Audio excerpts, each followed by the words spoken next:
I'm reading from Job chapter 1.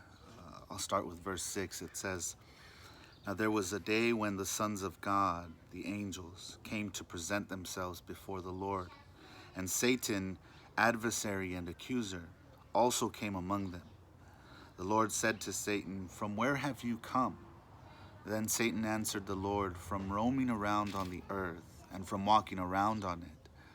The Lord said to Satan, 'Have you considered and reflected on my servant Job?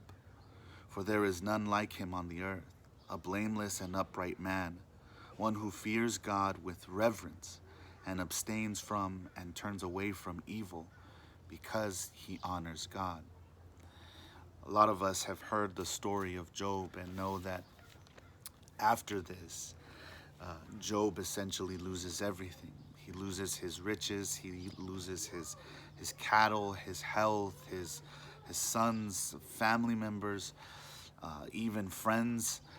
So many things that Job lost in this story, and it's such a powerful story.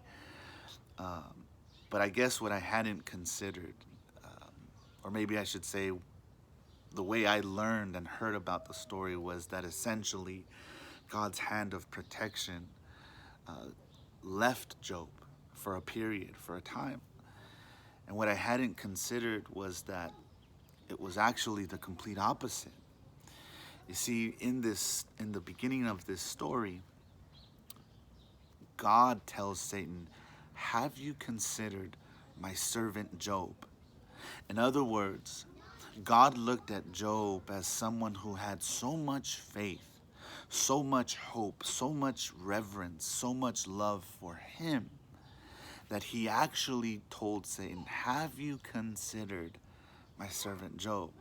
It's such a different outlook. It's such a different perspective, because I used to think that it was God who left Job. But what I hadn't considered was it was Job's faith.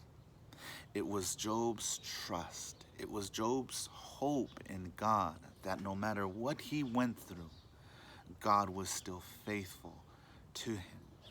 I remember it's kind of like the story that I heard earlier this week, where a mom is giving her story, and she's telling some people what she went through throughout a pregnancy that she had. You see, in this story, this mother had said, "I had already had a baby girl. She was about 3 or 4 years old. Her name was Elena, and I had been praying that I would someday become pregnant with twins." Well, many, many, many years later, she said, I was pregnant and I had twins. It was twin boys, and our family was so happy and we were so excited, and everything appeared to be going smoothly. And as I went to the hospital to give birth to my baby boys, my twin boys, she said, we had something that was unexpectedly going on inside of my womb. She said, "I didn't know that on the day that I was supposed to give birth to them, that something went wrong, and I ended up giving birth to stillborn babies." She said, I was so devastated. And what was worse is that I was going to have to go home, and I was going to have to tell my daughter, who was so excited to have her baby brothers, I was going to have to tell Elena that something went wrong. And she said, I was devastated. I didn't know what I was going to say. But she said, on the drive home from the hospital, she said, God gave me a word.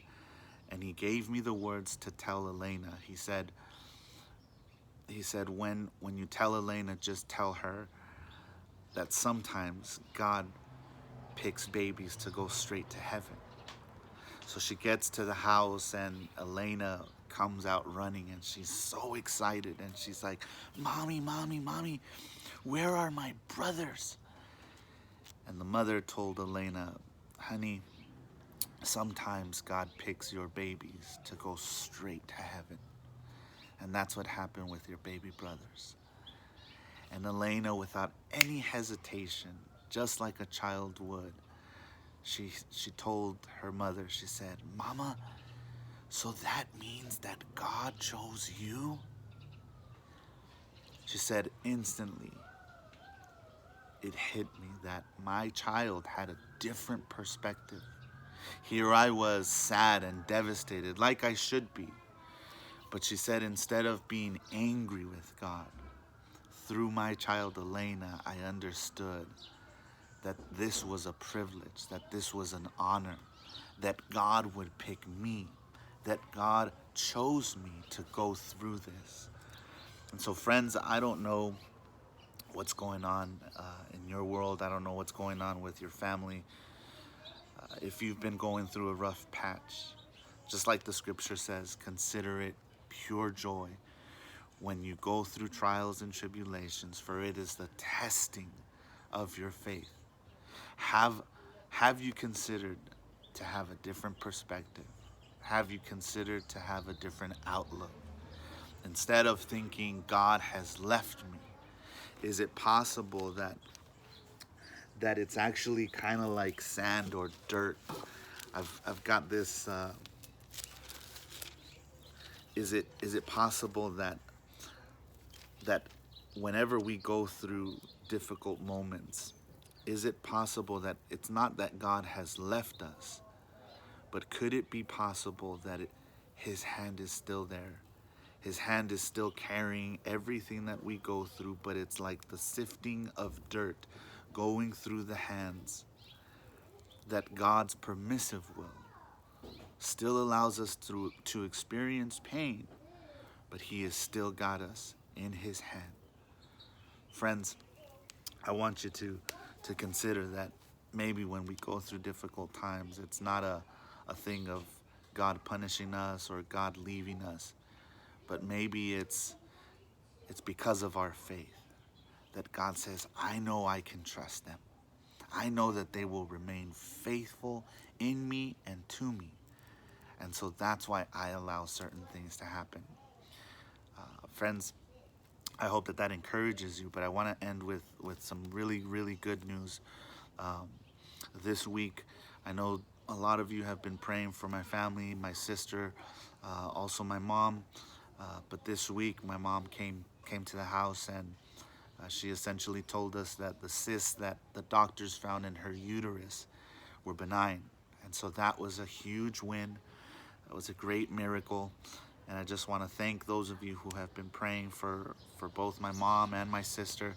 I want to thank you guys for doing that. Friends, stay the course. Stay faithful to God. Continue trusting. Continue to have hope. Even if you go through difficult seasons and difficult times, remain faithful to Him. Love you guys. Praying for you. And we'll see you next time.